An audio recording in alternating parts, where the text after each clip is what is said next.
Bienvenue dans ce premier épisode de Zéro Filtre. Oh là là, ça y est, on y est. Et aujourd'hui, on va parler d'un sujet qui me tient particulièrement à cœur. C'est un sujet qui est à l'origine de tout, de mon activité sur les réseaux sociaux, de mon blog.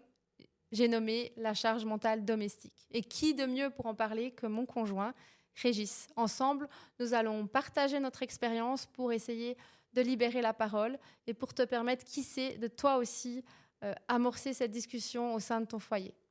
Voilà, je te souhaite une bonne écoute. Être une femme, c'est terriblement compliqué. Les hommes et les femmes devraient avoir les mêmes droits. Zéro Filtre, un podcast qui t'invite à explorer des sujets dits tabous en toute simplicité. Le jour où les femmes diront la vérité, les journées n'auront pas la même saveur. Dans chaque épisode, plongez dans des témoignages honnêtes, de la confiance en soi à la maternité. Tu as une vraie plateforme. Ce que tu dis a de l'importance. Je ne me suis jamais permis de souffler, ne serait-ce que 15 jours. Je ne veux plus tomber. Zéro Filtre, présenté par Isaline Ackerman. Votre capacité à changer tout ce qui est démarre ici. Je suis heureuse de débuter tout ça avec toi. Alors bon, d'abord, comment tu te sens ? Je suis comme un peu stressé, j'avoue. Mais je pense que ça va bien se passer. Bah oui, ça va bien se passer, on est tous les deux. Et puis, je vais te poser 2 petites questions pour t'échauffer, puis m'échauffer moi aussi. Quel est ton petit plaisir coupable quand tu as une dure journée de travail ? Le chocolat, bien sûr. Si tu nous parles un peu de toi, qu'est-ce qui te passionne de manière professionnelle ou personnelle ? Alors, privé, je pense, de voir les enfants grandir. Je trouve que c'est passionnant. Et puis après, au niveau professionnel, j'aime bien. J'ai un job qui est assez prenant, où il y a beaucoup de développement d'équipe. Et puis ça, c'est des projets que j'aime bien. D'accord. Donc ça te passionne, voir nos enfants grandir. Oui. Oh, c'est chou. Moi aussi, c'est une de mes passions. Et du coup, ça fait un très bon lien parce qu'on va démarrer cette conversation sur la charge mentale. Et puis en 2017, j'ai vraiment pris connaissance de qu'est-ce que c'était, ce gros brouillard que j'avais au-dessus de ma tête en permanence. Est-ce que tu te souviens de ce moment-là ? Oui, alors je me souviens avant 2017 aussi des nombreux conflits en fait qu'on a eus sur ce sujet-là, parce que moi-même j'arrivais pas vraiment à cerner en fait de quoi il s'agissait, et je pensais que j'en faisais déjà bien assez. Ah oui, cette fameuse phrase, on va en reparler après. On en reparle après. Oui, voilà. Mais toi, si tu devais maintenant aujourd'hui définir ce concept, parce qu'on va en parler aussi après de la définition pure, qu'est-ce que tu dirais ? C'est pas très simple en fait à définir, mais moi je dirais que c'est l'ensemble des tâches auxquelles on doit penser, mais qui ne nous concernent pas nous directement, qui concernent un être de plus que nous ou plusieurs êtres de plus que nous. Ah oui, donc tu es vraiment entré déjà dans une définition presque précise. Donc tu le définirais comme ça en fait. Oui, parce que c'est quand je dirais que c'est ça la définition, parce que quand je vois ou je constate ce à quoi moi je pense, et je compare avec ce à quoi toi tu penses, et je vois que c'est vrai qu'il y a une grande différence. C'est vrai que souvent c'est encore un sujet d'achoppement sur ma capacité des fois à penser à moi, et puis peut-être avant de devoir penser à tous les autres sujets, toutes les autres choses qui entourent la famille. Okay. Et je pense que le fait d'avoir la charge, c'est le fait d'avoir cette mission un peu de devoir penser à autre chose qu'à soi-même, de manière inéquitable à l'intérieur d'une famille, d'un couple ou de quoi que ce soit. Oui. En tout cas, c'est ce que je dirais aussi, et c'est ce que j'ai conscientisé donc en 2017 quand Emma, tu te souviens, c'est elle qui avait mis des mots sur mes mots en fait, grâce à sa BD qui s'appelait Fallait demander.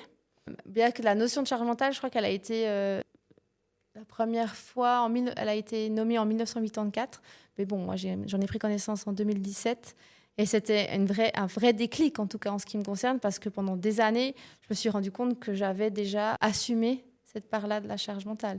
Et aujourd'hui, je trouve important qu'on en parle, parce que depuis 2017, à travers mes blogs, mes réseaux sociaux, j'ai vu beaucoup de femmes qui avaient terriblement de peine à entrer en dialogue avec leur conjoint, à aussi mettre des mots pour qu'ils comprennent.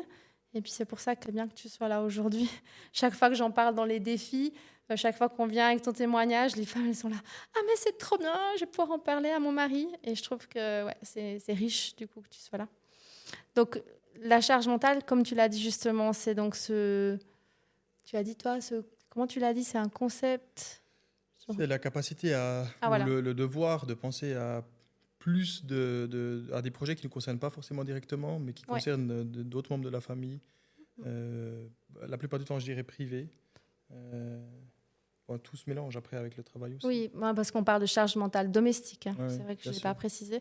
Mais en fait, on l'a définit, moi j'aime bien la définir comme un brouillard constant, qu'on a dans la tête juste avant de s'endormir et qui parfois peut nous empêcher de dormir, en tout cas qui m'empêchait fortement de dormir à l'époque, parce que ça tourne en permanence en fait. C'est cette sensation qu'il y a toujours quelque chose à penser à. Voilà. Qu'est-ce que tu en penses? Oui, moi je trouve que c'est effectivement ça. Et je crois que le plus simple, c'est des fois de donner des exemples. Parce que moi, il m'a fallu tellement de temps pour comprendre que dans nos conflits, en fait, c'était pas le faire qui était le mis en avant, c'était vraiment de penser aux choses, d'organiser les choses, d'anticiper les choses. Et en fait, quand on a repensé à ça, parce que ça a été un sujet qui nous a accompagnés de longues années et qui nous accompagne encore aujourd'hui, ce qui m'a fasciné, c'est en fait que ça commence très très tôt. Ça commence bien avant qu'on soit une famille, ça commence déjà dans le couple. Et c'est vrai que chez nous déjà, quand on n'était que en couple, toutes les interactions familiales avec les familles respectives, c'est toi qui les organisais, les anniversaires des uns et des autres, de penser à ton frère, à son anniversaire demain. Ces petites choses extrêmement triviales, l'organisation des voyages, l'organisation des sorties, l'organisation des courses, l'organisation du ménage, c'était déjà tout chez toi en fait. Et c'est vrai que moi je faisais volontiers, je fais volontiers à manger, je fais volontiers le ménage. Mais je n'étais pas du tout dans la prise en charge, la prise de responsabilité de ces différentes tâches. Et déjà dans le couple. Et là, ça faisait pas mal encore dans le couple. La plupart des couples sont souvent comme ça. C'était tenable pour toi. Mais après, avec les enfants, c'est devenu autre chose. Voilà, quand on a eu les enfants, après, on a eu aussi 3 enfants rapprochés. On en reparlera peut-être dans un autre épisode. Mais c'est vrai qu'en 2017, quand j'étais épuisée, qu'il y a eu cette notion, ce concept mis sur ce que je traversais, ça m'a permis à moi de venir vers toi. Et je me souviens que la phrase, avant que je mette les mots dessus, la phrase « mais j'en fais assez, je t'aide déjà assez ». Ou alors, il y a une phrase que tu me disais souvent, et parfois tu dis encore, mais c'est normal en fait, c'est t'avais qu'à demander en fait. Et ça, je me souviens, elle me mettait très fort en colère. Et après, on a pu mettre le doigt dessus et en parler vraiment de manière précise grâce à cette BD. Mais je me souviens aussi que c'était long. Et moi, j'ai eu beaucoup de frustration parce que j'aurais voulu un changement rapide. Et en fait, c'est un long chemin de tout déconstruire. Oui, parce que effectivement, je pense que le mot déconstruction, il prend tout son sens. Moi, je suis le 3e enfant d'une famille de 4. On était 4 garçons. C'est vrai que notre maman nous a appris à cuisiner, nous a appris à faire le ménage. On l'a beaucoup fait avec elle. Et moi, dès le moment où on a été en couple, je me suis toujours dit, je suis un très bon parti parce que finalement, je sais faire à manger, je sais faire le ménage. Je peux te couper. C'est juste que souvent, d'ailleurs, je le disais à mon papa, parce que pour la petite anecdote, mon papa disait que je finirais vieille fille parce que je voulais absolument... Moi, je disais, moi, j'aurais un homme qui ferait les tâches ménagères, qui s'occuperait de tout. Et effectivement, tu t'occupais des tâches ménagères. Enfin, toi, tu étais dans le faire. Donc, c'est là où j'allais revenir. Voilà, exactement. Parce que le faire, c'était très bien. Et puis, quand on a commencé à te disputer, quand ça a commencé d'être un sujet de conflit, et que tu m'as montré encore les BD d'Emma, pour moi, j'étais pas dans cette... T'étais pas réceptif. J'étais pas réceptif parce que je me considérais un niveau au-dessus de ce que je voyais là. Je me disais déjà, oui, mais moi, attends, les lessives, je sais comment les lancer, même si j'ai parfois un peu transformé certains de tes vêtements. Mais je sais faire à manger, je sais faire des courses s'il faut le faire. Et pour ça, je me disais, mais je me considérais déjà plus avancé que ça. Et en fait, je me suis aperçu que il me manquait une étape pour vraiment franchir faire avoir le déclic et puis pouvoir déconstruire. Et ce qui m'a permis de vraiment avancer plus loin, c'est le jour où j'ai dû me mettre à ta place, en fait. Ah, c'est le jour où je suis partie. Le jour où tu es partie, ouais. Ah, je suis pas partie longtemps. Hein. Non, tu nous as pas quittés. T'as pris 3 jours off. Ouais, je me souviens, je suis allée chez ma maman. Voilà. Ouais. Et là, je suis resté à la maison avec les enfants. Et puis, c'est vrai que 3 jours, c'est pas long. Non. Mais ça permet de mesurer en fait la sollicitation qu'ont les enfants en permanence dans la journée, de se dire il y a des passages obligés, il y a des repas organisés, il y a quand même des courses à faire, il y a un peu de ménage à réaliser, il y a un programme dans la journée un peu à organiser. Les enfants, on ne les laisse pas juste traîner comme ça, surtout que là, ils étaient petits. Et puis, quand j'ai vu que ma journée avait commencé à 6 heures et s'était terminée à 9 heures et que j'avais pas eu le temps peut-être d'avoir 5 minutes pour moi pour prendre un café et même aller aux toilettes tout seul, c'était pas possible à l'époque. Ouais, ils étaient tout le temps là un peu avec nous à gauche à droite. Et je me suis dit waouh. En fait, là c'est vrai que quand tu es rentré, je t'ai dit, je crois que j'ai compris. Oui, tu avais compris. Ouais, c'est le début de la déconstruction et de la C'est le début compréhension. du chemin, voilà, ouais. Parce qu'effectivement, je me souviens qu'à l'époque, je m'étais dit oui, mais c'est dans ma position, en tout cas, c'était que 3 jours, dans le sens où tu n'avais pas à gérer les choses à anticiper dans les mois prochains, dans les semaines, les commandes d'habits, les anniversaires, etc. Donc oui, alors toi, ça c'est ton premier déclic. Et puis ensuite, tu en aurais un autre, toi, à dire? Mais ce qui est compliqué, c'est que j'ai l'impression qu'on n'est toujours pas à une répartition équitable aujourd'hui. Parce que c'est vrai que pour diverses raisons, c'est pas que lié, je pense, au genre, ça peut être lié au caractère des personnes et autres. Peut-être une forme de leadership sur certaines choses. Et encore aujourd'hui, je pense que j'ai encore un petit chemin à faire pour qu'on parvienne à plus d'équité, puis qu'on puisse vraiment se dire, tout un pan de tâches, je les réalise déjà, mais que je pourrais encore en réaliser d'autres. Et le fait de dire, parce que souvent c'est ça qu'on entend quand on est avec des amis ou des gens qu'on côtoie, c'est oui, mais lui, il travaille. Oui. Et je pense que moi, maintenant que j'ai vécu cette situation à plusieurs reprises, de me retrouver seul avec les enfants, quand je suis au travail, je suis en vacances. En fait, j'ai l'impression que c'est les vacances. Ouais, tu te souviens, on disait, moi, quand j'étais retournée au travail, j'allais dire, mais je peux penser à moi, je peux aller à la machine à café, discuter, j'ai personne qui vient. Quand bien même, c'est encore un autre sujet, oui. Mais boire un café chaud, enfin, oui. Tous ces aspects-là où même si on a des devoirs vis-à-vis d'un employeur, on a quand même une forme d'autonomie dans la journée. Oui. On peut choisir à peu près quand on prend sa pause, on peut choisir à peu près quand on va manger, on peut choisir ce qu'on va manger, indépendamment d'avoir 3 ou 4 autres êtres humains à côté pour lesquels il faut justement prendre toutes ces décisions, faire avec eux, les accompagner, etc. Ouais. Il y avait aussi une phrase que je me souviens qu'on entendait, donc c'est « il travaille ». Donc, tu n'as qu'à gérer. Et puis, elle m'a échappé maintenant, cette phrase. Ça me fait penser au passé. Donc, il faudrait que je me remette dedans. Je me souviens plus ce que tu me disais. Elle m'a échappé. Mais oui, je disais par exemple que j'avais aussi, moi, une forme de charge parce que j'avais mon travail que je ramenais aussi un peu à la maison des fois parce que j'étais pas tout... Enfin, j'étais pas tout le temps libre dans ma tête ou pas tout le temps focus dédié à 100% aux aspects privés du retour à la maison. Mais des fois, il se peut que je joue avec les enfants puis que je pense encore au travail, à des projets et des choses. Et je disais, mais moi aussi, j'ai de la charge mentale. Et en fait, ça aussi, maintenant, en ayant appris, c'est pas faux. J'allais te couper pour dire oui, effectivement. Oui, t'en as, c'est pas faux. Mais c'est pas le même niveau et c'est pas le même... Et encore une fois, c'est focalisé sur soi-même quelque part parce que c'est mon travail. Oui. Et l'impact, effectivement, c'est un impact avec mon employeur, mais c'est tellement autre chose de devoir se dire à côté de sa journée, des thèmes qui nous occupent nous-mêmes, éventuellement de la vie professionnelle, se dire il faut encore régler le pédiatre pour les enfants, le dentiste pour ceci, les affaires avec l'école, etc. Oui. Du coup, tu les as dit, tu avais des préjugés avant ? Quand moi, j'ai commencé à dire je suis chargée mentalement. Ouais, moi, j'avais beaucoup de préjugés. Puis surtout, je n'arrivais pas à mettre... je me disais, mais ce nom, on l'utilise à tort et à travers. Et je n'arrivais pas à mettre quelque chose de tangible derrière, à matérialiser, matérialiser ce que ça voulait vraiment dire. D'autant plus, j'étais dans cette position où je me disais, mais j'en fais déjà tellement. Oui. Parce que j'ai tout le temps été très engagé dans les tâches. Oui. Mais dans vraiment... Et le faire. Oui, on insiste sur ça. Et ça, je pense, c'est important parce que moi, et tu me l'as souvent reproché, et moi, je ne comprenais même pas toujours ça, mais j'ai tout le temps été un très bon exécutant, en fait. Voilà, ça me fait parfait, ça me fait penser à ce que je voulais placer avant, qui m'est revenu maintenant. C'est que j'aime bien prendre l'exemple, tu sais, du frigo vide ou de l'anniversaire à préparer. Quand on est responsable, si je me remets moi dans ma position, quand il y avait un anniversaire à préparer, c'est tout plein de sous-tâches qui viennent. Et donc, on est responsable d'un projet, en fait. Donc, moi, je pense aussi que la charge mentale, c'est porter la responsabilité de tout ce projet. Et du coup, on minimise souvent en tant que femme, d'ailleurs, tous les sous-tâches qu'il y a. Et je me souviens que quand tu arrivais, puis tu me disais, tu n'avais qu'à demander. Mais en fait, moi, j'aurais voulu que tu sois responsable de ce projet dans l'entièreté. Et comme on peut prendre un cas tout simple, du frigo vide, il ne suffit pas de juste aller faire les courses et d'exécuter. Idéalement, il faudrait se soucier du planning de tout le monde, voir qui c'est qui vient manger, prévoir les menus, regarder s'il y a encore déjà des denrées. Voilà, pour moi, c'était ça que j'aurais voulu. Et puis, c'est vrai que toi, tu étais très fort dans l'exécution.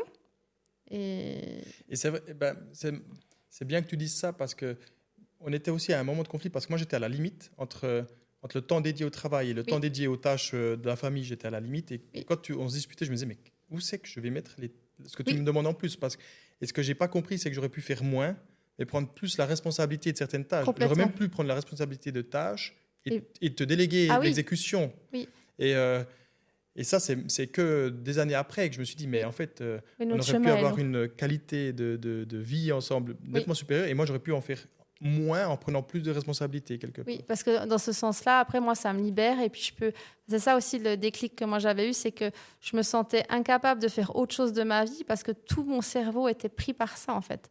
Donc, c'est un peu comme un cercle vicieux dans lequel on est.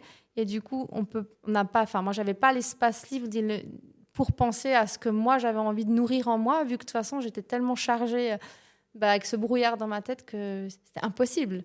Et bon, mais il y avait aussi une forme de colère, c'était il y a 10 ans, donc voilà, depuis, on a évolué. D'ailleurs, je me souviens, la première chose qu'on a fait de vraiment concrète que je t'ai laissée, c'était le baptême de Tom.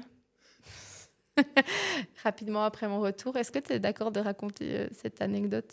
Oui, mais moi, je vais la raconter avec mes yeux. Oui, puis moi, je raconte avec les miens après. L'idée de la charge mentale, c'est qu'effectivement, il y a des tâches qui paraissent comme ça anodines, mais qui sont en fait des tâches à tiroir. Un peu. C'est comme des mini-projets. Comme j'ai dit avant. Et un des reproches que tu me faisais souvent, c'est j'organise pas les anniversaires des enfants, j'organise pas les diverses manifestations. On avait convenu, le baptême de Tom, c'est moi qui l'organise. Et j'ai effectivement organisé le baptême de Tom. Alors, à ma manière, il y a beaucoup de choses qui ont été faites. Tout le monde était là. Le baptême a eu lieu. Le baptême a eu lieu. C'est allé, mais c'est vrai qu'il y a 2-3 choses qui étaient un peu... Moi, je me souviens du stress. On était chez mes beaux-parents et tu n'avais ni... Enfin, moi qui aimais bien avoir les menus sur les tables, il n'y avait pas de menus sur les tables. Non, il n'y avait pas une déco spéciale pour cet événement. Et ça, Et c'est vrai que moi, quand je pensais baptême, en tout cas aux autres, j'avais prévu tous ces détails-là. Alors, moi, ce que j'ai appris en te déléguant cette tâche, c'est qu'en fait, je pouvais en faire moi aussi et que les gens étaient tout aussi heureux. Voilà, l'événement a eu lieu, ça a été marqué et puis ça a marché aussi. Mais c'est super que tu dises ça parce que en fait, ça permet Parce qu'il y a quelque chose, je me suis dit, si on parle de la charge mentale, c'est important de dire ça. Aujourd'hui, quand on regarde la charge mentale, la plupart des bouquins qu'on peut lire là-dessus, encore maintenant, c'est des livres qui sont dédiés aux femmes, en fait. Ah oui, tu sais que ça m'énerve encore sur la charge plus. mentale qui sont dédiés aux femmes. Et puis, en fait, on essaie de leur expliquer, en fait, il faut que vous vous organisiez mieux. Oui, il faut que vous lâchiez prise. Il faut donner des tâches à votre conjoint, puis il faut mieux s'organiser. Et je pense que c'est tout faux parce que, typiquement, là, tu dis, tu vois... C'est pas tout faux, mais je dirais que c'est facile. Alors oui, c'est pas tout faux, mais c'est un peu simpliste parce que souvent, on tombe dans le schéma où on dit... Moi, je me suis aussi mis dans cette position un peu de... Pas victime, mais lors de nos disputes, on s'est dit, t'as qu'à me laisser faire. Et en fait, des fois, il ne suffit pas de laisser faire. Et puis, des fois, il ne suffit pas juste de lâcher prise. Des fois, il faudrait aussi que quelque part, le conjoint, le partenaire dans le couple s'impose en disant « cette tâche à partir de maintenant, c'est moi qui l'a fait ». Oui. Et puis, en acceptant que parfois, il y a des critiques. Alors, en acceptant que parfois, il y a des remarques parce que, quelque part, lorsque quelqu'un a effectué une tâche pendant des années, de manière autonome, sans jamais avoir de l'aide, on peut s'attendre à ce que cette personne... Elle ait un certain niveau d'attente ou qu'elle ait un certain niveau de résultat sur l'exécution de cette tâche ou de cette responsabilité. Oui, et là, je te coupe parce que c'est vrai qu'il y a aussi cette notion d'experte. Tu vois, si par exemple, on projette cette situation dans un environnement professionnel, jamais ça te viendrait à l'idée d'aller dire à quelqu'un qui a 10 ans de boîte « Ah non, mais je sais mieux faire ça que toi, cette tâche ». À l'occurrence, tu irais demander son expérience, comment elle fait. Et là, du coup, au sein du couple, j'ai tendance à penser que ça ne se fait pas. Justement, c'est bien, je vais faire, et puis lâche-moi la grappe. Alors que s'il y a vraiment cette notion de, elle a dû apprendre des tips, peut-être qu'elle peut... Enfin, il y a un juste équilibre. Hein. Tout n'est pas juste et tout n'est pas faux. Mais je pense qu'il y a une notion de, viens, je t'apprends, montre-moi comment je peux être plus efficace dans cette tâche-là. Effectivement, c'est loin de l'idée simpliste que j'ai qu'à lâcher prise, j'ai qu'à moi en faire. Parce qu'aussi, comme tu le dis justement, il y a des tâches qui, même si je lâche prise pendant 3 jours, par exemple, ou 3 semaines, si on ne pense pas à aller au dentiste de manière récurrente, ou si on ne pense pas à prendre les rendez-vous pour les vaccins quand les enfants sont plus petits, tu passes à côté de choses qui ont des répercussions après quand même sur la famille, en fait. Bien sûr. Et qui sont souvent attribuées comme faute de la partenaire féminine, souvent. Il y avait un thème qu'on n'a pas encore abordé, c'est le thème, parce que c'est la chose où on se disait ensemble, tu sais, quand on se dispute, mais je t'aide déjà assez. Et puis, en fait, cette notion d'aider, alors que quand on dit ça, ça veut dire clairement, on admet en fait que de manière comment dire, indirecte, qu'il y a une responsabilité qui est intégralement chez toi et que moi, je suis juste là en support pour les moments où tu n'as pas de place pour exécuter les tâches. Même moi, dans ma position, je verbalisais déjà rien qu'avec les enfants quand ils ont grandi, venez m'aider à mettre la table. Déjà, ça joue pas en fait. Je me suis dit rapidement, depuis, je dis venez participer en fait. Participer, c'est exactement ça, parce que le fait est que ça fait partie aussi des éléments de construction. Le fait que tu as eu les enfants, que tu les aies portés, tout à coup on oublie que on a aussi un rôle à jouer dans le fait qu'on est une famille et ce rôle de se mettre au même niveau et de se mettre dans un rôle de partenaire plutôt que dans un rôle justement d'exécutant des tâches. C'est aussi quelque chose qui fait partie de cette déconstruction. Complètement. Sur laquelle on travaille encore aujourd'hui. Mais justement, comment tu as ajusté ton quotidien après ces prises de conscience? Bon, j'ai pas au quotidien ou tes responsabilités. Voilà, c'est pas terminé. Nous, ce qu'on a fait, c'est qu'on avait fait la liste des tâches. Oui, je me souviens, on s'est assis et moi j'ai noté. Enfin, c'était pas la liste des tâches. D'abord, on avait dit, on fait tout ce que j'ai moi dans la tête et tout ce que toi tu as dans la tête. Avec la précision, tout ce qui ne me concerne pas directement, c'est-à-dire toutes les tâches qu'on effectue pour la famille ou pour le couple. Tout. Et puis on a fait une liste. Et en fait, tu avais beaucoup plus de choses sur ta liste que moi. Oui. Et des choses un peu plus compliquées. Parce que moi, j'ai typiquement les trucs un peu, entre guillemets, masculins, mais la déchetterie. Oui, ça, on en parlera peut-être plus tard. On pourra en parler plus tard. Mais bref, j'avais beaucoup moins de tâches que toi. Et puis on s'est dit, est-ce qu'on peut déjà... Ça, c'était un premier outil pour se dire, déjà, visualiser la différence de l'engagement. Puis séparer les tâches qui étaient... Il y a aussi une notion... Toi, on va peut-être en parler maintenant, en fait, je dis plus tard, mais les hommes, je vais quand même généraliser, ont tendance de s'occuper des tâches qui sont extérieures, laver la voiture, aller à la déchetterie, tondre le gazon, mais ce sont des tâches qui sont moins récurrentes que, par exemple, faire les courses, faire les lessives, faire à manger, qui sont là des tâches quotidiennes. Donc, ces tâches-là, d'aller dehors, de tondre le gazon et laver la voiture, ça n'a pas les mêmes poids dans une liste de tâches de ménagères que faire à manger, par exemple, qui est 3 fois par jour. Pour nous, en l'occurrence, à l'époque, c'était ça. Ouais. Donc, on avait les enfants tout le temps avec nous. Donc, ça aussi, quand on fait cet outil, je me souviens, il y a aussi à pondérer certaines tâches qui sont plus lourdes à porter que d'autres, en fait. Oui. Et c'est un vrai outil, ce que tu viens de partager. Mais oui, ça, on l'a fait. On a essayé un peu de se répartir les tâches. Et puis, je pense que le fait qu'encore régulièrement aujourd'hui, tu es 1 à 2 fois, voire 3 fois par année, quelques jours à l'extérieur de la maison, et que je me retrouve avec tout le monde, je pense aussi que c'est des bonnes piqûres de rappel, parce qu'après, quand tu reviens, ça aide tout le temps à nouveau à mesurer la charge, qu'est-ce que ça signifie d'être avec les 4 à la maison et d'être en autonomie. Parce que souvent, je me souviens même les premières fois où tu partais, ma maman, elle aurait accouru pour venir m'aider, pour venir donner un coup de main, puis ça, c'est pas rendre service au couple quand il arrive ce type de choses-là où les grands-parents viennent en support, parce que ça ne permet pas à la personne qui est seule avec les enfants de mesurer vraiment l'étendue de la charge. C'est la première fois que je suis vraiment partie, ta maman était venue et je m'étais dit, mais en l'occurrence, moi j'ai passé 5 ans toute seule, personne n'est venu me demander si j'avais besoin d'aide. Alors bon, on est d'accord que normalement c'est moi qui dois demander de l'aide si j'en ai besoin, mais j'avais fait le constat que quand même il y a déjà un biais, non je sais pas comment, un biais de traitement par rapport à ma position, à notre sexe peut-être, ou à notre position dans la famille en tout cas. Au genre, je pense. Au genre, voilà. Bon. Mais ça, c'est un autre thème. Voilà, mais du coup, tu donnes déjà donc l'outil des listes, qui est super, effectivement. Le fait... Donc, tu conseillerais aux femmes de... Bon, c'est la question que je vais te poser plus tard, mais on peut déjà peut-être y venir. Tu conseillerais aux femmes de partir, du coup, pour une... Si... Avec l'exigence que vraiment la personne qui reste seule à la maison, finalement, elle n'a pas de recours à de l'aide extérieure. Donc, si je te pose une question, c'est comment tu dirais qu'est-ce que tu dirais à la gente masculine qui a besoin de prendre conscience de ça, ou bien qu'est-ce que tu dirais aux femmes qu'est-ce que tu dirais aux femmes de faire pour qu'il y ait une prise de conscience? J'utiliserai les 2 éléments. À la liste des tâches quelles sont les tâches que j'effectue pour la famille ou pour le couple de manière récurrente ou ponctuelle. Et puis l'autre aspect, Barrez-vous, les nanas. c'est qu'elle se barre. Oui, C'est un peu violent. oui, mais je pense que c'est salvateur parce que je pense que si tu n'avais pas fait ça, nous, je pense qu'on aurait pu gentiment aller au clash et puis peut-être devoir se séparer parce qu'il y a un tel niveau d'incompréhension. Parce qu'on est vraiment, quand on fait ça, je crois, c'est le même déclic qu'avoir des enfants ou pas. C'est un peu la même... Tu penses que de l'ancrer dans ton quotidien, Oui, c'est vraiment mais bien comprendre sûr. la différence. C'est pour tous les gens qui connaissent ça, c'est quand on parle avec des gens qui ont des enfants, puis des gens qui n'ont pas d'enfants, d'un certain thème, par exemple la fatigue, le fait de ne pas dormir, etc., on voit un peu des fois l'écart qu'il y a entre ces deux types de populations. Et là, pour moi, c'est un peu la même chose. Quand tu parles de charge mentale, et puis que tu parles de charge mentale avec des gens qui ont de la peine à visualiser les concepts ou à le matérialiser, le seul moyen pour qu'ils le conceptualisent, c'est de les mettre dans le bain. Et pour mettre les gens dans le bain, eh bien, il faut qu'ils aient, pendant un temps déterminé, à s'occuper de plusieurs personnes, peut-être de projets, que eux-mêmes. Et ça doit se faire de manière individuelle et indépendante d'aide extérieure. En fait. Et du coup, il y a aussi un autre outil que j'aimerais qu'on partage, c'est la matrice d'Eisenhower.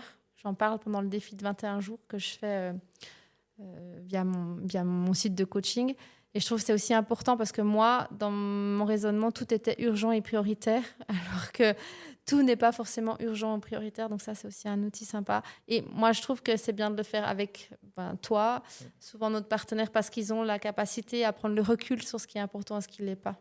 En fait, parce que vraiment, nous, on lit beaucoup d'émotionnel au corvée, souvent. Et puis là, souvent, ils ont cette capacité, enfin, toi, tu as cette capacité de prendre du recul et de dire, non, mais là, Isaline... c'est pas grave, hein, si par exemple justement il n'y a pas de la déco pour le baptême de Tom, on va tous survivre, ça va être très bien.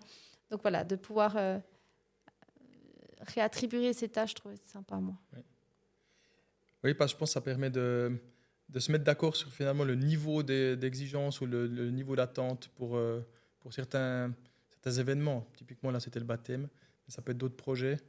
Ça peut être la lessive, ça peut être le ménage. Et puis, il faut se mettre d'accord parce que faire tout parfaitement, une fois qu'on a 1, 2, 3, 4 enfants, ça devient un peu plus compliqué. Tu te souviens les films qu'on avait regardés pour un peu déconstruire? Je t'avais montré 2 films intéressants. Tu te souviens les titres? Si jamais moi je les ai, mais juste... Non, mais ça m'échappe maintenant. Mais il y en a avec Vincent Elbaz. Oui, c'est Je suis pas un homme facile. C'est vraiment le début de la déconstruction, mais qui est pas mal parce que du coup, il se réveille dans un monde où c'est les femmes qui commandent en fait. Donc on est dans un système matriarcal au lieu d'être dans le patriarcat. Et c'est vraiment très intéressant de déjà déconstruire certaines habitudes qu'on a.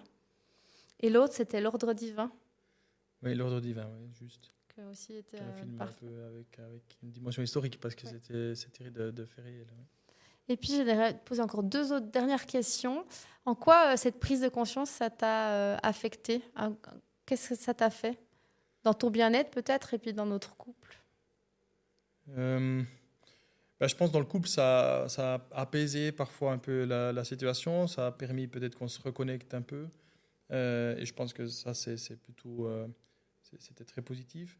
Au niveau professionnel, c'est compliqué parce que je pense que c'est encore dur aujourd'hui pour un homme de dire, je ne sais pas, à 3 ou 4 heures, je pars parce que je dois m'occuper des enfants ou je pars parce que... C'est encore mal accepté, tu dis? Oui, je pense, c'est peut-être mal accepté. Puis je pense en Suisse, on est un pays assez conservateur sur ces éléments-là. Et même si c'est vrai que je pense que ça tend à se développer, je pense que c'est encore pas extrêmement accepté, suivant aussi la fonction qu'on occupe dans l'entreprise, si on est cadre, dirigeant ou autre. Ça reste un moment compliqué. En tout cas, moi, je sais que je le vis comme un moment un peu compliqué à chaque fois que je dois faire ce type de démarche. Mais voilà, ça fait partie du jeu. Et puis... moins de disputes, non? Tu trouves pas? Oui, c'est ce que j'ai dit. Ah oui, voilà, excuse-moi. Oui, clairement. Et puis en même temps, ça m'aide à comprendre plein de choses, en fait, justement sur le fonctionnement homme-femme. Et puis surtout, la question que je me pose en permanence, c'est comment éduquer les garçons qu'on a pour qu'ils n'aient pas à apprendre ce phénomène-là dans la douleur, comme moi j'ai dû l'apprendre un peu dans le conflit. Oui, j'entends. Dans le conflit. Et j'aimerais qu'eux, en fait, en grandissant, ils n'aient pas besoin finalement d'avoir cette phase d'apprentissage assez longue. C'est notre challenge de parents. C'est un challenge, oui. Et que Louise aussi, elle puisse en parler, elle puisse le faire de manière à ce que plus tard, il soit quel que soit le type de partenaire, qu'il soit dans un partenariat et pas dans un rôle de chef à subordonner ou je sais pas quoi.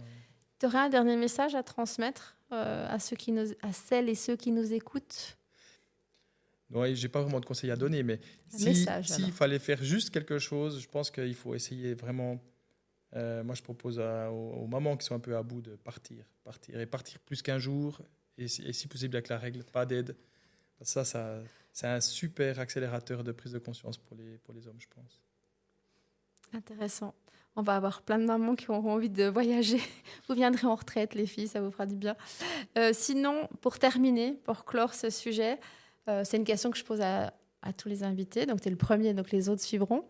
Si tu pouvais donner un conseil ou un message à ton toi d'il y a 10 ans, quand on a commencé, 2017, c'était il y a 7 ans en arrière, qu'est-ce que tu lui dirais ou qu'est-ce que tu lui transmettrais?